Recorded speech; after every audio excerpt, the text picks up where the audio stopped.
L'organe chargé de veiller à la sécurité des Ivoiriens, le Centre de coordination des décisions opérationnelles de la sécurité, a été inauguré aujourd'hui par le président de la République, Alassane Ouattara. Les détails sur cet organe dans un instant. Le porte-parole de la coordination des syndicats des agents de santé est satisfait de leur rencontre avec le Premier ministre Daneka Blanc-Duncan. Cette rencontre intervient après la grève des agents de santé tenue le mois dernier. Vous l'entendrez dans ce journal. Et à l'étranger, au Mali, cela fait aujourd'hui 2 mois jour pour jour que l'armée française est entrée en guerre contre les djihadistes dans le nord du pays. Et pendant que la traque des islamistes s'annonce difficile, l'approvisionnement alimentaire des zones libérées peine à reprendre. Bonsoir à tous et merci de nous rejoindre sur RTI 1 pour vous informer. Une nouvelle unité de sécurité est née. Le Centre de coordination des décisions opérationnelles est l'organe chargé désormais de veiller à la sécurité des Ivoiriens. Il a été inauguré ce matin par le président de la République, Alassane Ouattara. Jérôme Kofi Abolin a suivi l'inauguration du centre. Le Centre de coordination des décisions opérationnelles officiellement en fonction, c'est le président Alassane Ouattara lui-même qui a procédé à son inauguration ce lundi 11 mars 2013 au ministère d'État, ministère de l'Intérieur, Ciseaux Plateau. Après la visite du centre des opérations, doté de caméras de vidéosurveillance de haute portée pour ce qui concerne le champ de vision, le chef de l'État a affiché son optimisme quant au bon fonctionnement du centre. Vous savez, l'année dernière, en 2012, nous avons connu des moments de grande insécurité, que ce soit des tentatives de déstabilisation ou bien même le banditisme en ville, le racket, les difficultés de nos concitoyens avec les barrages anarchiques. Et maintenant, grâce à ce centre, nous pourrons faire une surveillance rapprochée de tous les déplacements ici dans le district.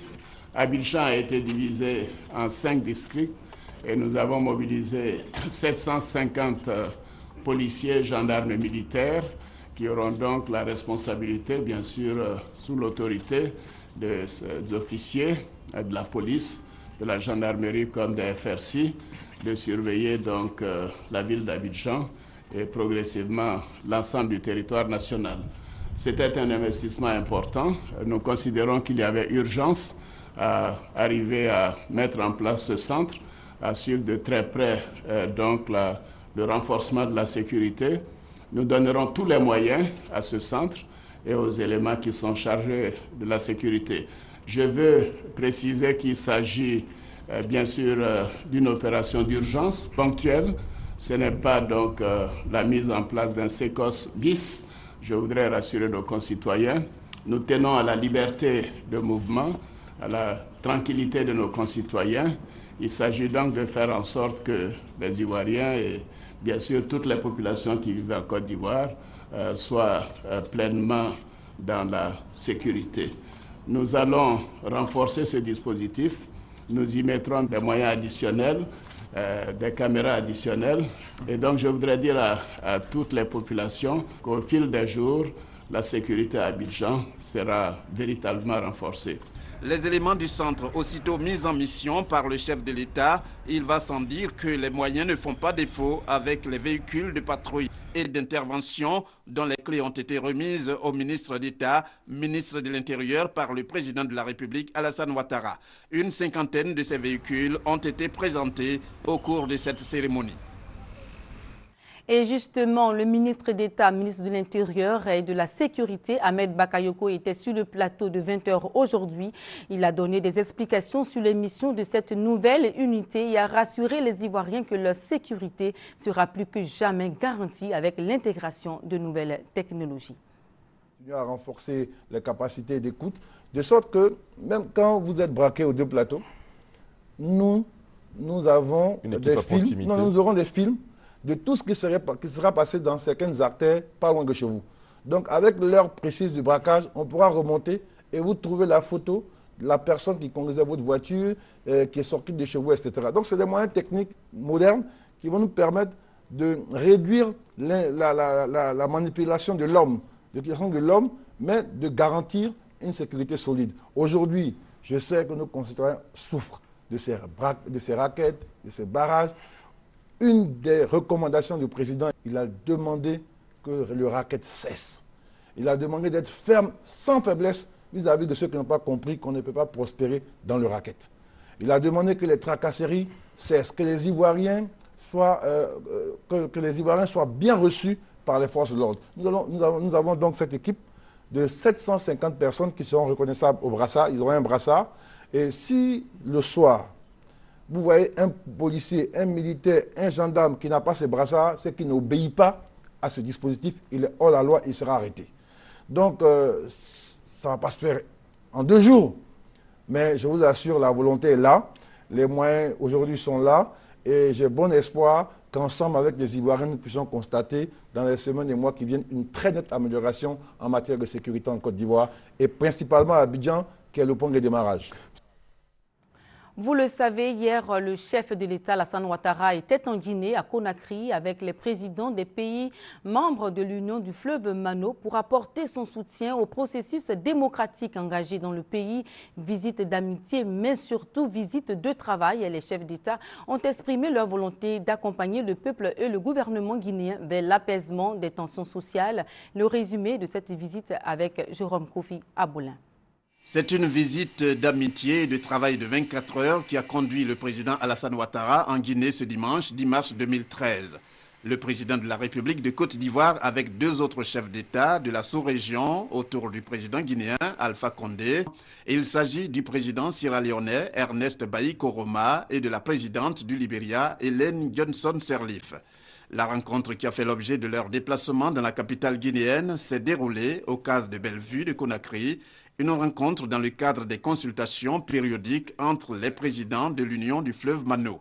Les 4 chefs d'État ont eu des entretiens fructueux qui se sont déroulés dans un climat de parfaite cordialité et de compréhension mutuelle. Ces entretiens ont porté sur des questions d'intérêt commun, ainsi que sur la situation sociopolitique qui prévaut dans la sous-région et en Afrique. Abordant les activités de l'Union du fleuve Mano, les 4 présidents se sont félicités des efforts consentis par le secrétariat pour la restructuration de cet organe. Ils se sont engagés à imprimer une nouvelle dynamique à l'organisation sous-régionale par la réalisation d'infrastructures d'intégration, la construction du siège à Freetown et l'atteinte de la sécurité alimentaire dans l'espace Mano. Les chefs d'État ont aussi souligné la nécessité de poursuivre la lutte contre la criminalité et le terrorisme, exhortant surtout la CEDEAO pour ce qui est de la situation au Mali à un déploiement rapide de ses troupes en vue de la sécurisation du pays. En vue de renforcer la paix et la sécurité dans l'espace Mano, ils ont souligné la nécessité de poursuivre la lutte engagée contre les grands banditismes, contre la criminalité transfrontalière, la circulation illicite des armes légères et de petits calibres. Le président guinéen Alpha Condé, après avoir informé ses pairs des mesures prises pour assurer l'organisation d'élections législatives transparentes et crédibles, a reçu en retour le soutien de ses homologues sierra-léonais, libériens et ivoiriens pour ses efforts visant au maintien de la paix en Guinée et dans la sous-région. À l'issue des travaux, les présidents ivoiriens, libériens et sierra-léonais ont pris congé de leur hôte, chacun regagnant son pays, mais non sans convenir de la date du prochain sommet de l'Union du fleuve Mano, fixé les 29 et 30 avril 2013 au Libéria. Avant la Guinée, le chef de l'État ivoirien était au Bénin à l'invitation de son homologue béninois Thomas Yahi Boni. Au Bénin, le président Alassane Ouattara a rencontré les hommes d'affaires béninois à qui il a présenté les opportunités d'affaires en Côte d'Ivoire. Awa Touré. Le président de la République Alassane Ouattara, qui entend s'appuyer sur le secteur privé africain pour bâtir une Côte d'Ivoire émergente en 2020, a tenu à rencontrer les opérateurs économiques béninois lors de sa visite d'État au Bénin. L'occasion aussi d'échanges directs entre les hommes d'affaires de ce pays et les premiers responsables du secteur privé ivoirien.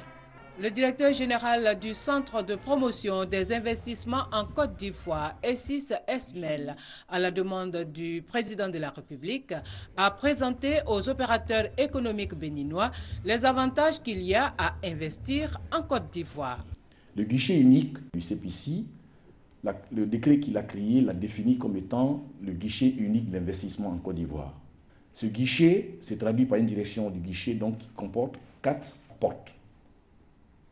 La première porte concerne la création d'entreprise. À cette porte, à ce guichet, donc, vous pouvez donc créer votre entreprise en 48 heures. Le deuxième guichet concerne donc le guichet du Code des investissements.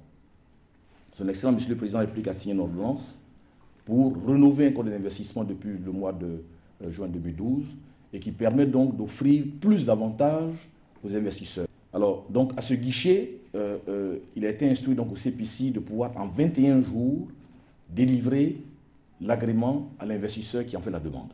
Le troisième guichet, au niveau de ce guichet unique, c'est le guichet des terrains industriels. Évidemment, nous avons créé l'entreprise, nous avons aidé à créer l'entreprise, nous vous avons assisté à avoir votre code des investissements et maintenant nous allons vous assister à avoir accès à un terrain industriel pour installer votre usine. Et le dernier volet donc, de ce guichet unique, c'est la partie, je dirais, assistance administrative. Prenant la parole, le président Alassane Ouattara a dit sa vision d'une intégration réussie, son intérêt pour le secteur privé africain et les réformes qu'il entend mettre en œuvre pour améliorer l'environnement des affaires. Pour lui, la construction régionale est essentielle et la CEDEAO doit en être l'instrument privilégié. Nous avons un certain nombre de projets qui demandent l'allègement des fiscalités et des obstacles dans notre sous-région. Monsieur le Président, nous en avons parlé. Comme je vous l'ai indiqué, le président Jonathan Goodluck était en visite d'État en Côte d'Ivoire le 1er de mars. Et nous sommes convenus que nous voulons, sur les 3 à 4 années à venir, mettre en œuvre et peut-être avancer sur la construction de l'autoroute Lagos-Abidjan, bien sûr en passant par le Bénin, le Togo, le Ghana, et pour arriver en Côte d'Ivoire. Cette autoroute nous permettra de franchir tout cet espace sans aucune entrave. Le deuxième grand projet intégrateur est le projet que vous appelez Cotonou, Parakou, Niamey, Ouagadougou, Abidjan, et que nous appelons Abidjan. Mais je conçois que c'est à Cotonou, Parakou. Et d'ailleurs, nous avons adressé à l'occasion de notre visite officielle en Chine une lettre conjointe au président chinois, au président Hu Jintao, pour demander le soutien des Chinois, du gouvernement chinois. Sur la Côte d'Ivoire, la situation s'est normalisée, la sécurité est revenue, la croissance économique est bonne. Il nous faut faire en sorte qu'il y ait donc l'acheminement de cette croissance vers les populations. Le président de la République du Bénin, Thomas Boni Yayi, a pour sa part relevé le rôle important joué par son homologue ivoirien dans l'espace communautaire. Il a indiqué que le secteur privé africain doit contribuer à la construction d'un marché communautaire unifié avec la mise en place d'une stratégie globale de création de richesses. Et puis, cette information, sur invitation du chef de l'État, le président Alassane Ouattara, le général Michel Sleiman, président de la République du Liban, effectuera une visite officielle en Côte d'Ivoire les 14, 15 et 16 mars prochains. Cette visite officielle sera marquée par la remise des clés du district d'Abidjan à l'illustre hôte de la Côte d'Ivoire, la signature d'accords de coopération entre les deux pays et la tenue d'un forum économique entre hommes d'affaires ivoiriens et libanais. Le président de l'Assemblée nationale était dans la région de l'Indénié. Guillaume Soro a achevé sa visite dans le village d'Abronamoué. Dans ce village, comme à Niablé et à Bengourou où il est passé, le président de l'Assemblée nationale a invité les populations à la réconciliation et à la paix. Appel entendu par les populations, mais elles souhaitent le retour des exilés. Vitorine Yao Yobwe. La réconciliation, oui, mais les populations d'Abronamoué demandent un geste fort de la deuxième personnalité du pays. Elles veulent le retour de leurs parents, encore en exil dans le Ghana voisin. Guillaume Soro a répondu dans la lignée du président de la République, Alassane Ouattara. Le député tout à l'heure a demandé qu'un fils de Niablé qui est en exil rentre. Sansan Kouao. Allez dire à Sansan Kouao de venir. Au nom du président de la République, je donne la garantie. Il sera à Niablé. Il vivra tranquillement parmi les siens, sans problème. L'autre message qu'a voulu faire passer le président de l'Assemblée nationale, c'est celui de la nécessité de se focaliser sur le développement plutôt que sur les divergences politiques. Ne vous laissez pas blaguer par la politique. Parce que si vous vous laissez blaguer, le développement va aller pour vous laisser. Or, vous devez penser non pas à des politiciens qui viennent vous tromper, mais vous devez penser à votre village, à vos enfants, à vos populations et chercher le bien-être de ces populations. Et pour joindre l'acte à la parole, Guillaume Soro a décidé de participer à la construction du château d'eau du village, contribuant ainsi au développement d'Abronamoué et de la région de l'Indénié-Djuablin. Comme je vous le disais dans les titres, aujourd'hui, la coordination des syndicats des agents de santé a eu une rencontre avec le chef du gouvernement ivoirien, Daniel Kablan-Duncan. Au sorti de cette rencontre, le porte-parole de la coordination note des points positifs. Alexis Ouedraogo. 30 minutes pour cette rencontre attendue ce lundi entre gouvernement ivoirien et coordination des syndicats des agents de la santé. Ils ont été reçus par le chef du gouvernement ivoirien, Daniel Kablan-Duncan. Au sorti d'audience, Ernest Ateboka, qui conduisait la délégation, s'est dit rassuré. C'est une rencontre très fructueuse pour nous. Nous sortons de la primature avec des résultats concrets. Souffrez que très rapidement, au cours de notre Assemblée générale, nous puissions vous donner les détails de cette rencontre. En attendant la tenue de la prochaine Assemblée générale qui devrait avoir lieu après délibération du directoire de la coordination, il faut rappeler que les revendications des agents de santé étaient purement à caractère financier. En février, le personnel soignant avait 10 jours durant paralysé les hôpitaux suite à une grève lancée par la coordination. 10,8 milliards de francs CFA, c'est le montant du prêt que la Côte d'Ivoire vient d'obtenir du Fonds koweïtien pour le développement économique arabe. La convention de prêt a été signée aujourd'hui entre le ministre auprès du Premier ministre chargé de l'économie et des finances, Nialé Kaba, et le directeur général adjoint du Fonds, Ahmed Souleymane Al-Omar. Cet apport du fonds représente 25% du financement du projet. On en parle avec Adama Kone. Promesse de chef d'État en novembre 2012 dans le district du Zanzan, début de mise en forme en mars 2013. Le projet de bitumage de la route Bouna-Doropo frontière du Burkina Faso entame la phase de mobilisation des ressources. Acte concret ce lundi 11 mars, le Fonds koweïtien pour le développement économique arabe ouvre ses caisses à l'État ivoirien. L'institution financière consent à octroyer la somme de 10 800 millions de francs CFA pour la construction de cette infrastructure. Ce prêt est une bonne affaire pour le gouvernement, vu les conditions de remboursement très attractives. Le présent accord est consenti aux conditions financières suivantes: une durée de 20 ans, 4 ans de différé et un taux d'intérêt de 1,5% l'an. Pour la partie koweïtienne, c'est un plaisir de signer cet accord, une autre démonstration de la bonne coopération entre l'institution et la Côte d'Ivoire. Le projet de la route reliant Bouna à Doropo, longue de 91 km, sort désormais des tiroirs. Le coût global de 42 milliards de francs CFA est également supporté par la BOAD 13 milliards de francs CFA, le Fonds saoudien 14 milliards de francs CFA, la BADEA 6 milliards de francs CFA et l'État ivoirien 4 milliards de francs CFA. Les travaux prévus pour démarrer en juillet 2013 doivent durer 2 ans. Mais déjà, le ministre Nialé Kaba rassure les bailleurs sur la bonne administration des fonds. Je voudrais vous donner l'assurance que ces ressources mises à la disposition de notre pays seront utilisées de façon efficiente pour le financement du projet, conformément aux procédures de gestion des finances publiques. Le bitumage de cette voie va désenclaver les régions de Bouna et faciliter les échanges commerciaux avec le Burkina Faso voisin. Le financement partiel du présent projet porte le concours du Fonds cohésien en faveur de la Côte d'Ivoire à 22 200 millions de francs CFA. L'emprunt obligataire TPCI 6,5% 2012-2017 lancé par l'État de Côte d'Ivoire a été coté ce lundi en bourse. La cérémonie a eu lieu à la Chambre de commerce de l'industrie au Plateau. Valeur de la première cotation 10 000 francs CFA. Suivons les précisions de Jean-Jacques Kwame. Volume échangé 50 au cours de 10 000 francs CFA.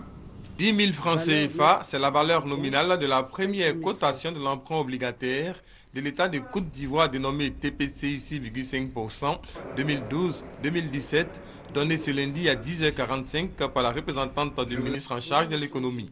Pour une première cotation en bourse, précisent les spécialistes, les résultats sont prometteurs. Nous espérons que cette valeur va rapidement évoluer, aussi bien à la hausse, aussi bien au niveau des volumes échangés et qu'il y aurait beaucoup d'échanges dessus parce que c'est une valeur intéressante qui sert quand même 6,5% tous les ans net d'impôts. L'emprunt obligataire TPCI 6,5% 2012-2017 a été émis par l'État de Côte d'Ivoire du 16 août au 14 septembre 2012.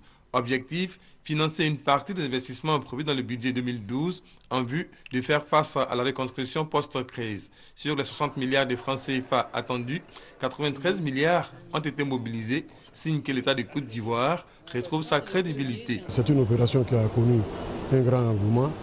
C'est la signature de l'État. Nous allons encore souper sur le marché pour permettre à tous les opérateurs qui ont des ressources de diversifier leurs placements.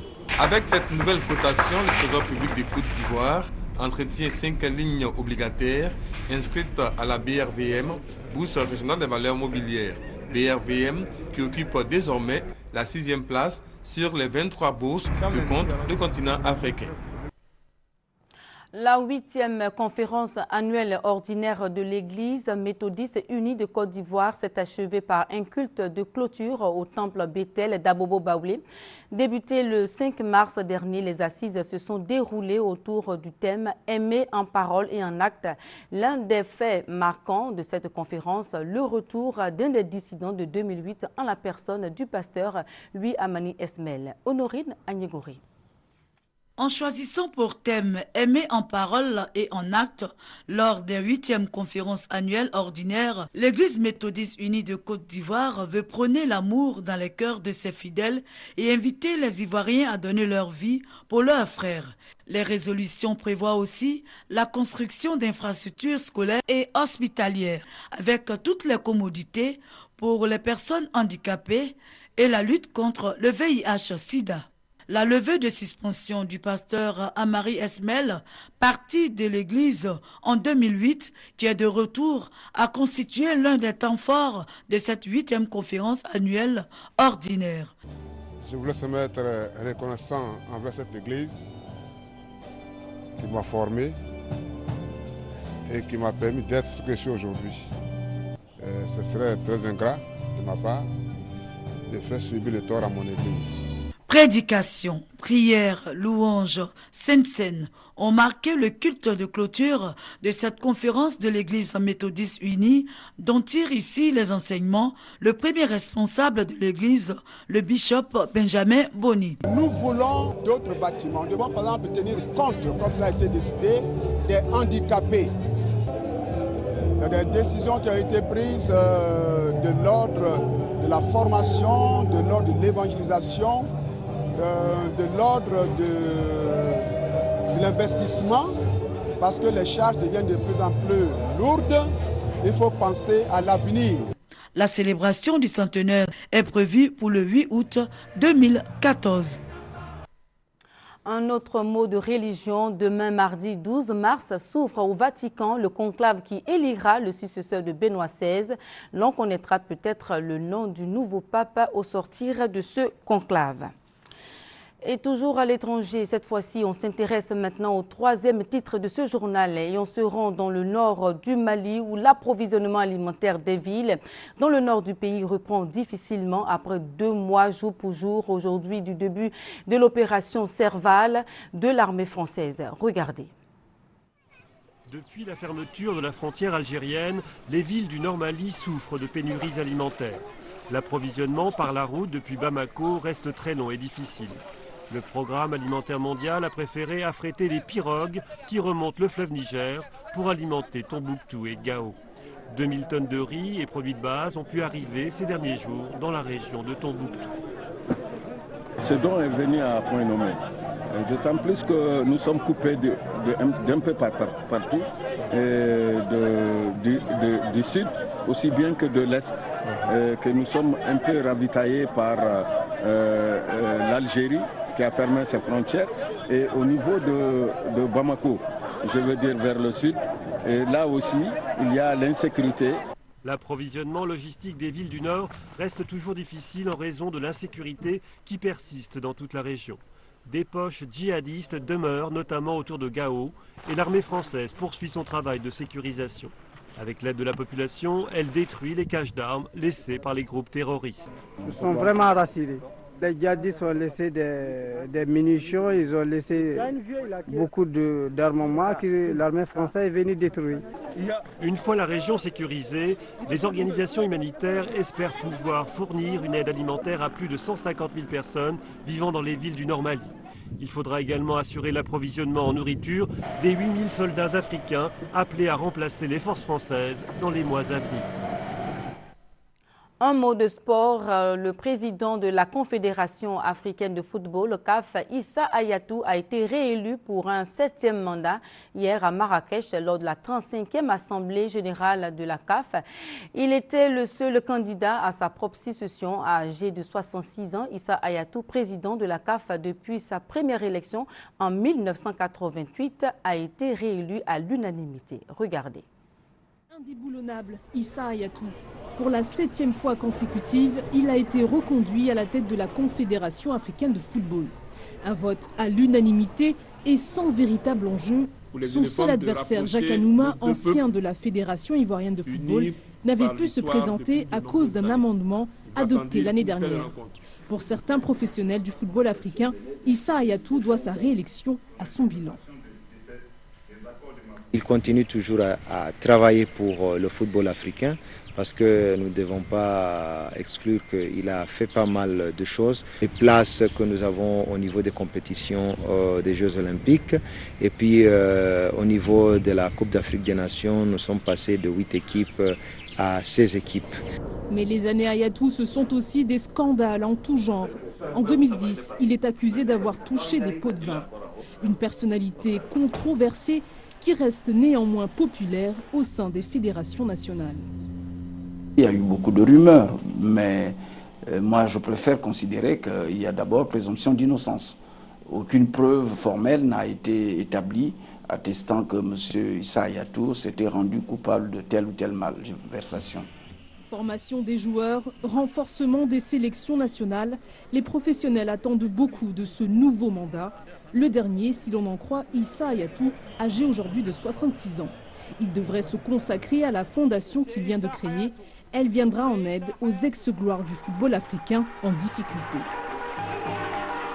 Voilà, c'est la fin de ce journal. Merci de l'avoir suivi et restez avec nous sur RTI 1.